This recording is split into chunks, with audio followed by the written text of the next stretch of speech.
आज हम पढ़ने वाले हैं इलेक्ट्रॉनिक्स मैकेनिक्स की क्लास 5। इसके पहले कितनी क्लास पढ़ चुके हैं? 4 क्लास तक हम डिस्कस कर चुके हैं। आप जो है प्लेलिस्ट में जाकर पिछली 4 क्लास देख के आइए, तो आपको 5वीं क्लास ज़्यादा बेहतर तरीके से समझ में आएगी। इस क्लास से संबंधित PDF ऑनलाइन मार्क टेस्ट यदि आपको फ्री में देना है तो आप www.globaliti.org पर जाकर इस सुविधा का लाभ उठा सकते हैं। आज की हमारी कौन सी क्लास है? Electronics mechanics theory ITI first year class 5। चलते हैं आज के अपने पहले क्वेश्चन की ओर। आज का हमारा पहला क्वेश्चन है, मीटर द्वारा मापी गई विद्युत मात्रा को इसमें से कैसे चिन्हित किया जाता है? देखो, how the electrical quantity measure by the meter is marked in it. Meter के द्वारा जब हम कोई ऊर्जा मापते हैं, मीटर के द्वारा मापी गई वैद्युत ऊर्जा को किसमें से आइडेंटिफाई किया जाता है? जैसे हमारा कोई मीटर है, मेजरिंग डिवाइस है, अमीटर, वोल्ट मीटर या मल्टीमीटर, कुछ भी हो सकता है। उसमें से जब वो हमारी मेजरिंग डिवाइस है, अब उसमें से हम अमीटर या वोल्ट मीटर से, अमीटर से करंट नापते हैं, वोल्ट मीटर से वोल्टेज मापते हैं, या कोई मल्टीमीटर है उसमें से मल्टी काम मापते हैं। लेकिन ये सब हमारी किससे हैं? ये हमारे इलेक्ट्रिकल मेजरिंग डिवाइस है। एक प्रकार की देखा जाए अमीटर, वोल्ट मीटर या मल्टीमीटर हमारे इलेक्ट्रिकल मेजरिंग डिवाइसेस हैं। अब ये बोला हुआ है इसमें से कैसे उनको आइडेंटिफाई किया जाता है, कैसे चिन्हित किया जाता है। तो इसको किससे चिन्हित करते हैं? Using colour code. Colour code से हम रेजिस्टेंस पहचानते हैं, अपने कलर कोड से रेजिस्टेंस पहचानते हैं। फिर दिया हुआ है कौन सा, फिर दिया हुआ है printing the value, printing the valve 2 बार लिख दिया हुआ है। Directly printing the specification, directly printing specification नहीं कर सकते हैं। इसका राइट आंसर कौन सा हो जाएगा?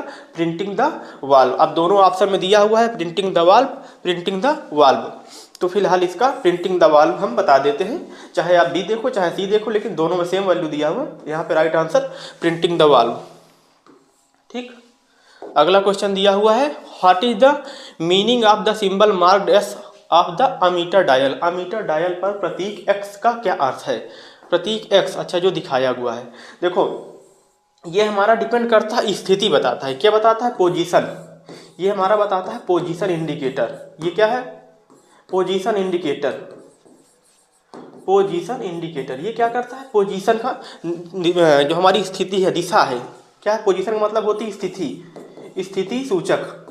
ठीक, स्थिति सूचक। पोजीशन का मतलब होता है स्थिति। इसका राइट आंसर कौन सा हो जाएगा? Position indicator. ठीक, परसेंटेज एरर मेथड और type of meter. Type of meter के लिए देखो, अगर टाइप ऑफ मीटर पूछा होता, मतलब टाइप ऑफ मीटर में ये पूछ सकता है कि ये कौन सा है, moving coil type of meter है कि मूविंग आयरन टाइप है, तो उसके लिए हमारा ये हुआ दिया होता है। ये कौन सा है? देखो, ये दिया हुआ है मूविंग कॉयल के लिए। कोई पूछ ले अगर कि जो आपका ये सिंबल बना हुआ है ये किसका है, तो आप बताओगे मूविंग कॉयल का। यहाँ से एक क्वेश्चन हम आपको और क्लियर कर दिए। ये किसके लिए होता है? मूविंग कॉयल के लिए। मूविंग कॉयल इंस्ट्रूमेंट हमारा किस में यूज होता है? केवल DC सप्लाई के लिए, केवल DC के लिए मूविंग कॉयल केवल DC सप्लाई में यूज कर सकते हैं। तो एक प्रकार से इस क्वेश्चन से हमारे 3 क्वेश्चन तैयार हो गए। कैसे? जो दिखाया गया है ये है फिगर, ये किसके लिए होता है? स्थिति सूचक के लिए होता है। और ये आपका मीटर कौन सा है? तो क्या बोलते हैं? मूविंग कॉयल टाइप है। और मूविंग कॉयल जो हमारा मीटर होता है, जो मूविंग कॉयल टाइप का मीटर दिया हुआ है, तो किस सप्लाई में काम करता है? केवल DC सप्लाई में काम करता है। देखो यहाँ पर भी उसने डिनोट किया हुआ, DC सप्लाई का हमारा सिंबल इस प्रकार होता है, साथ में लिखा है ये कौन सा है? मूविंग कॉयल टाइप अमीटर है आपका। और यहाँ से भी आप इसे आइडेंटिफाई कर सकते हैं। ठीक, अगला क्वेश्चन दिया हुआ है, what is the value of each division marked by number of on the volt meter. Volt meter, यहाँ पे थोड़ी हिंदी गलत, वोल्ट मीटर पर संख्याओं द्वारा चिन्हित प्रत्येक भाग का मूल्य कितना है? देखो दिया हुआ है, what is the value of each division marked by number on the volt meter. अब ईच डिवीजन किया हुआ है, कितने डिवीजन किया हुआ है? देखो, पहली चीज तो दिया हुआ है उसने DC वोल्ट मीटर। ये देखो सिंबल, यही सिंबल्स, अब ये आपके जितने सिंबल्स होते हैं, आप जो है एक बार बुक खोलिएगा, वहाँ से सिंबल पहचानिएगा। ठीक, वहाँ से सिंबल, जैसे जैसे पिछला क्वेश्चन हमने बताया था आपको। देखो ये कैसे होता है? मूविंग कॉयल टाइप पहचानने के लिए इंस्ट्रूमेंट दिया हुआ है, और सप्लाई कैसी है? DC अमीटर है। तो वही प्रकार देखो यहाँ पे क्या लिखा हुआ है? DC वोल्ट मीटर है। जो आपका ये दिया हुआ है, जो क्या ये जो दिया हुआ है, इससे आप आइडेंटिफाई करते हैं कि कौन सा इंस्ट्रूमेंट है हमारा। ठीक, DC है कि AC है, तो यहाँ से पहचानते हैं आप। ये सब आपके सिंबल हैं। ये सब एग्जाम में भी पूछ लिए जाते हैं, तो इन सबको भी आप ध्यान रखिए। ठीक, अब उसके बाद पूछा हुआ स्केल कितनी दी, आपकी जो स्केल दी हुई है 0 2 4 6 8 10, तो आपकी स्केल दी है 5 यूनिफाइम 5 टाइम डिवाइडेड है आपकी स्केल। टोटल स्केल कितनी है 0 to 10 है। ठीक, अब 5 टाइम डिवाइड है 0 to 10 वोल्ट है, और प्रत्येक स्केल कितना रीड कर रही है, प्रत्येक पॉइंटर आपका 2 वोल्ट रीड कर रहा है। कितना 2 वोल्ट, 2 4 6 8 10, ये आपका प्रत्येक स्केल कितना वोल्ट रीड कर रही है 2 वोल्ट रीड कर रही है। तो इसका राइट आंसर कौन सा हो जाएगा 2 वोल्ट, इसका राइट आंसर हो जाएगा 2 वोल्ट। अगला क्वेश्चन दिया है how the mechanical zero error of pen meter is corrected. Panel meter की, पैनल लिखा है, ये पैनल लिखा है, meter is corrected, panel meter की यांत्रिक शून्य त्रुटि कैसे ठीक किया जाता है। By replacing the pointer, by replacing moving coil, by replacing moving coil, by replacing moving coil, by replacing moving coil, keeping the meter in vertical position. 2 बार सेम आंसर लिख दिया हो, खैर हमसे इससे कोई मतलब नहीं है। तो आपका जो मीटर दिया है how the mechanical is zero, mechanical zero error, mechanical zero error क्या होती है, जो आपका पॉइंटर होता है, जैसे आपका कोई अमीटर या वोल्ट मीटर कुछ भी होता है, उसका जो स्केल होता है, तो उसका स्केल आप रीड करते हैं 0 2 0 1 2 3 4 5 6 7 8, कुछ इस तरीके से स्केल बनी हुई होती है। अब वो डिपेंड करता है कि स्केल कैसे यूनिफॉर्म है, हमारा इंस्ट्रूमेंट कैसा है, मूविंग आयरन है, मूविंग कॉयल है, उस सबसे मैटर नहीं है। सिर्फ हमें ये बताना है कि how the mechanical zero error in panel meter is corrected, कैसे करेक्ट करेंगे। अब जो आपका जो पॉइंटर लगा हुआ है, जैसे कभी कभी क्या होता है कि अब जिस समय अमीटर में सप्लाई कोई नहीं दी जा रही, तो आपका पॉइंटर कभी गौर करना 0 से ऊपर चला जाता है, 0 से कुछ पॉजिटिव में रीडिंग बताता है, कभी कभी 0 से नीचे आ जाता है, नेगेटिव में रीडिंग बताता हुआ है। अब जैसे उसको डिफ्लेक्टिंग टार्क मिला, अब हम आपका इंडिकेटर जो सूचक होता है, क्या होता है सूचक होता है, इसे क्या बोलते हैं सूचक, इंडिकेटर को हिंदी में क्या बोलते हैं सूचक। अब इसको जो है डिफ्लेक्ट होना चाहिए, फोर्स मिला यहाँ पे, अब इसे डिफ्लेक्ट हो, जैसे आप 3 एम्पियर तक करंट मेजर करनी है, तो इसको 3 एम्पियर रीड करना चाहिए यहाँ पे आके, लेकिन अब ये बैक से स्टार्ट हो रहा है, चूंकि इसमें एरर है, अब इसमें एरर है, ये बैक से स्टार्ट हो रहा है, तो ये 3 एम्पियर रीड ना करके 2.5 एम्पियर या 2.4 एम्पियर रीड करेगा, क्योंकि इसमें शून्य में ऋणात्मक शून्यात्मक त्रुटि है, मतलब जो निगेटिव में जीरो एरर है। तो ये इस प्रकार की एरर को कम करने के लिए या रिड्यूस करने के लिए हम क्या करते हैं, bye replacing the moving coil. तो इसका आंसर याद रखिएगा, bye replacing the moving coil. दोनों आंसर सेम दिए हुए हैं बी सी, तो आप इसको ध्यान दीजिएगा कि बाय रिप्लेसिंग मूविंग कॉयल। ठीक, तो कोई दिक्कत नहीं है, दोनों में सेम लिखा है, तो इसका राइट आंसर फिलहाल हमने बता दिया बाय रिप्लेसिंग मूविंग कॉयल। उसके बाद दिया हुआ which condition the mechanical zero error occur in panel meter, panel meter में यांत्रिक शून्य त्रुटि किस स्थिति में होती है। At normal condition, at load condition, at connected condition, at voltage connected condition. Voltage से जुड़ी स्थिति में हो सकती है, लोड से जुड़ी स्थिति में हो सकती है, लोड से जुड़ी स्थिति, इन स्थितियों में तो वो आपको रिप्रेजेंट करेगी कैसे, जैसे मान लीजिए आपकी जो शून्य त्रुटि है, जीरो त्रुटि है, अब ये त्रुटि आ गई, तो ये अब लोड कंडीशन में है, तो ये इस समय तो ये शून्य की त्रुटि जोड़कर या घटाकर आपको बताएगी ना कि अब देखिए यहाँ से जीरो आपका है, तो यहाँ से स्टार्ट है बैक से, तो इस समय जो अब लोड लगा हुआ है, लोड आप जैसे 3 एम्पियर करंट दिखा रहा है, तो इस समय तो ये एरर जोड़ कर दिखाएगा ना, तो इसका मतलब ये सारे आंसर गलत हैं, सबकी कंडीशन दे रखी है। तो ये कंडीशन कब होती है, नॉर्मल कंडीशन में होती है। ये कंडीशन कैसी होगी, एट नॉर्मल कंडीशन, तो इसका राइट आंसर हो जाएगा नॉर्मल कंडीशन। बाकी जो तीनों कंडीशन दी हुई है, इस कंडीशन में इस एरर के साथ में वो वैल्यू रिप्रेजेंट करेगा, और इस कंडीशन में तो हमें जो है आपका जो स्केल रीड करेगा वो गलत रीडिंग देगा। तो गलत रीडिंग हमें नहीं चाहिए, हमें ये पता करना है कि किस स्थिति में रीडिंग होती है, तो नॉर्मल कंडीशन में होती है। जब हमारा नॉर्मल कंडीशन से कौन सी होती है, जब पॉइंटर हमारा जीरो में होता है, तो इस समय देखते हैं ये, और ये एरर कोई पॉइंटर की नहीं हो सकती, किसी और चीज़ की बदौलत भी हो सकती है। पॉइंटर तो केवल हम एक एग्जांपल बता रहे हैं, तो ये नॉर्मल कंडीशन होती है। कौन सी, नॉर्मल कंडीशन में। अगला क्वेश्चन दिया हुआ है बैटरी सेल में प्रयुक्त धातु स्ट्रिप की जोड़ी का क्या होता है। तो देखो बैटरी सेल जो आपकी होती है, what is the name of the pair metal strip used in battery. जो बैटरी बोला है, what is the name of the pair of metal. Pair of metal मतलब जो होते हैं जोड़े, पेयर का मतलब होता है जोड़े ना, मतलब 2 4 का जोड़ा, 6 का जोड़ा, मतलब एक पेयर में कितने है, तो कितने समूह का पेयर बनता है ना, 2 का बनता है, 4 का समूह होता है, पेयर का मतलब जोड़ा होता है।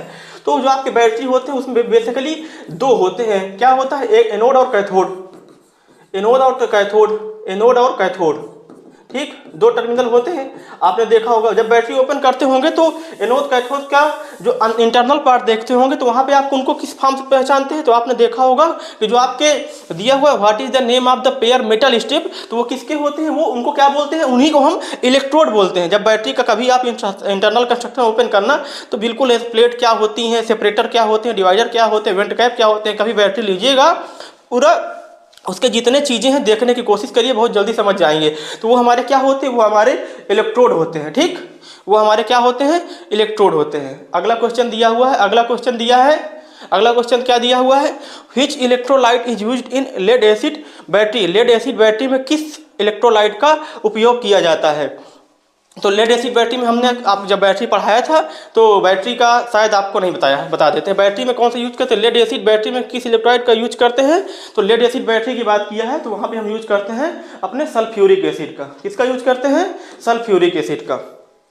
अगला क्वेश्चन दिया है, बैटरी को कैसे वर्गीकृत किया जाता है, जो हमारे बैटरी होती है उसको किस प्रकार हम वर्गीकृत करते हैं। देखो जो हमारी बैटरी होती है, सेल होती है, दो प्रकार के होते हैं। कैसे होते हैं, जिनको हम वर्गीकृत करते हैं, किस फॉर्म में वर्गीकृत कर सकते हैं, हमारे एक सेल होता है प्राइमरी सेल होता है, एक सेल होता है हमारा सेकेंडरी सेल होता है। दो प्रकार के सेल होते हैं, हिंदी में प्राथमिक सेल होता है, द्वितीयक सेल बोलते हैं। तो इनमें जो हम बेसिकली अंतर है आपको बता देते हैं मोटा मोटा। प्राथमिक सेल वे होते हैं जिनको हम यूज करने के बाद दोबारा रिचार्ज नहीं कर सकते हैं। ठीक, थोड़ा सा अंतर हम लिखे देते हैं यहाँ पे। प्राथमिक सेल इधर लिख देते हैं, दो प्रकार के होते हैं, एक होता है हमारा प्राथमिक सेल, एक होता है हमारा द्वितीयक सेल, एक होता है हमारा द्वितीयक सेल, द्वितीयक सेल। ठीक, अब देखो प्राथमिक सेल में क्या होता है, इसमें तुरंत ईएमएफ पा सकते हैं, तुरंत ईएमएफ पा सकते हैं, तुरंत ईएमएफ पा सकते हैं, इसमें से तुरंत ईएमएफ पा सकते हैं, तुरंत ईएमएफ पा सकते हैं, तुरंत। ठीक, इसको क्या करने के, इसमें से अगर लेना है तो पहले चार्ज करेंगे, पहले विद्युत सप्लाई से चार्ज करेंगे, पहले विद्युत सप्लाई से, इलेक्ट्रिक सप्लाई से चार्ज करेंगे, पहले विद्युत सप्लाई से चार्ज करेंगे, फिर आप ईएमएफ ले पाएंगे। ठीक, और ये पुनः चार्ज नहीं किए जा सकते हैं। दूसरा अगर इनमें देखो पुनः चार्ज नहीं किया जा सकता, इनको पुनः चार्ज नहीं किया जा सकता, पुनः चार्ज नहीं किया जा सकता, पुनः चार्ज है नहीं किया जा सकता, किया जा सकता। पुनः चार्ज कर सकते हो इनको, पुनः चार्ज कर सकते हैं। ठीक, पुनः चार्ज कर सकते हैं। आपको जो है आउटपुट में कम करंट मिलेगी, कम करंट, कम धारा पा सकते हैं, कम धारा हासिल होगी। ठीक, कम धारा हासिल होगी, अधिक हासिल कर सकते हैं आप, अधिक धारा हासिल कर सकते हैं।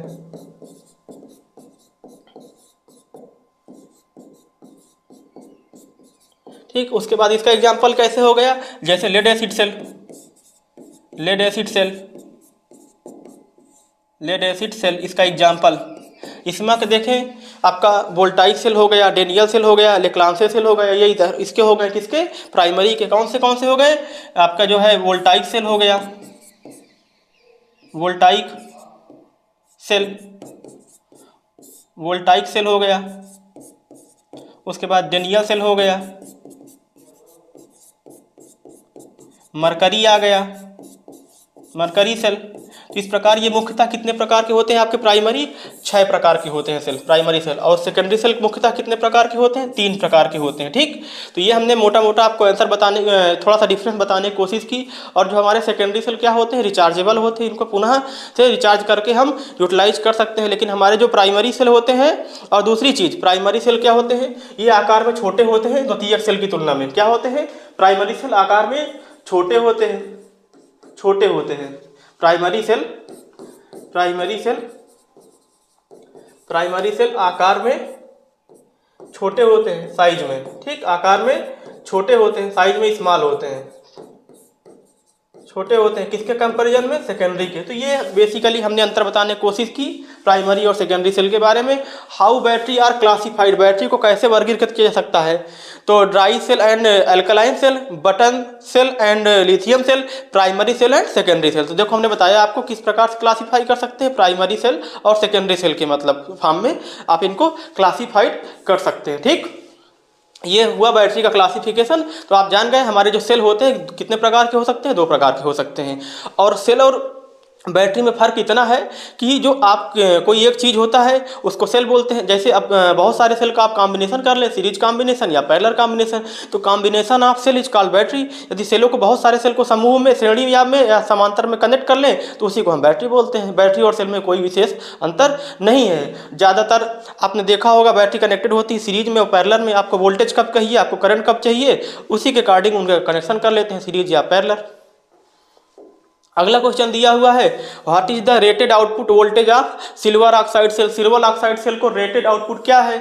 अब सिल्वर ऑक्साइड का रेटेड आउटपुट हमने बताया था अभी, शायद इसके पहले कर 1.5 वोल्ट डीसी होते हैं। कौन से होते हैं, 1.5 volt DC supply. DC supply क्या जाती है, ऐसी सप्लाई क्या होती है आप सब जानते हैं। डीसी सप्लाई को फुल फॉर्म होता है डायरेक्ट करंट, हिंदी में बोलते हैं दिष्ट धारा, हिंदी में बोलते हैं दिष्ट धारा। एसी को बोलते हैं और इसी को बोलते हैं डायरेक्ट करंट भी, डायरेक्ट करंट, ठीक, इसी को डायरेक्ट करंट बोलते हैं। जब बात करेंगे एसी तो उसको बोलते हैं अल्टरनेटिंग करंट और प्रत्यावर्ती धारा। अगला क्वेश्चन दिया है, सेल्युलर फोन के लिए किस बैटरी का उपयोग किया जाता है। Which battery is used for cellular phone. Cellular phone में जो आपके सेल्युलर फ़ोन होते हैं उसमें कैसी बैटरी यूज होती है, तो देखो nickel ion battery, lithium ion battery, zinc chloride battery और सोडियम सल्फर ये आपकी दी हुई है। तो इसमें आपका जो बेसिकली हम जो यूज करते हैं जिंक क्लोराइड से यूज करते हैं। ज़्यादातर ये क्या होती है, ज़्यादातर केसेस में ये शुष्क सेल होते हैं, ज़्यादातर केसेस में शुष्क सेल होते हैं। सेल्युलर फ़ोन के लिए किस बैटरी का उपयोग करते हैं, तो इसके लिए हम यूज करते हैं जिंक क्लोराइड सेल का, ठीक। Which battery is use for cellular phone, तो कौन सी, जिंक क्लोराइड बैटरी का यूज हम करते हैं सेलुलर फोन में। ये रहे आज के हमारे शानदार 10 क्वेश्चन। इसके बाद फिर हम नई क्लास लेके आएंगे अगले क्वेश्चन के साथ। आप इनको पढ़ते रहिए, रिवीजन करते रहिए। इस क्लास से आपको कुछ जानकारी मिल रही है तो उन सब बच्चों को बताएं जो इस सुविधा से वंचित हैं, ताकि उन सबका भी भला हो सके, ठीक। आप पढ़िए और इकट्ठा प्रेशर मत लीजिए कि लास्ट में से एक दिन में पढ़ लेंगे, तब उस समय नहीं पढ़ पाओगे। आप थोड़ा थोड़ा पढ़िए, रोज़ पढ़िए, आपकी लगभग कंटिन्यू क्लासेस आएंगी, हम लोग की कोशिश रहेगी।